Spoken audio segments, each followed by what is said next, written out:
مساء الخير عليكم، ان شاء الله تكونوا كامل ملاح. وصفتنا لنهار اليوم راح تكون وصفة سهلة التحضير، سريعة وما تاخدش الوقت بالكامل، تجي بنينة هايلة دي بات بواحد الصوص رهيب. دونك بلا ما نزيد نطول عليكم نجوزو مباشرة لطريقة التحضير. دونك هنا اول حاجه راح نديرها، نكون سخنت شويه ما درت فيه ملح وزيت وحطيت العجائن باش يطيبوا حوالي 8 دقائق. دونك هنا العجائن تقدروا تستخدموا النوع اللي حبيتوه. هنا في مقلاة راح ندير شويه زيت وراح ندير بصله مقطعه رقيق تتقلى، نخليها حتى تذبال مليح. من بعد راح نزيد كميه من اللحم المرحي ونخليهم يتقلاو شويه.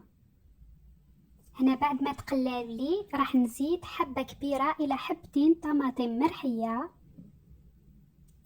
ونزيد مغرفة كبيرة معجون الطماطم، شوية فلفل أسود، شوية ملح وشوية كمون، ونخلط الكل مليح. دونك هنا بعد ما خذاو تقلية مليحة نزيد كمية من الكريمة السائلة، كريمة الطبخ السائلة كنا حضرناها مع بعض في المنزل، كما تقدروا تشريوها جاهزة.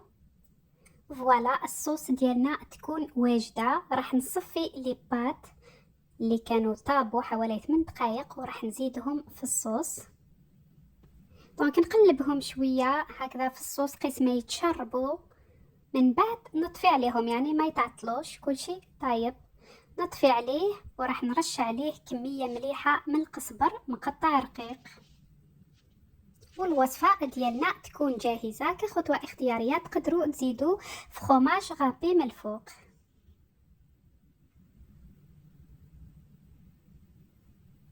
دونك فوالا النتيجة النهائية للوصفة ديالنا، يعني خفيف ظريف، تحضر في دقائق والبنة ظريم وهايلة. ما عليكم غير تجربوا الوصفة.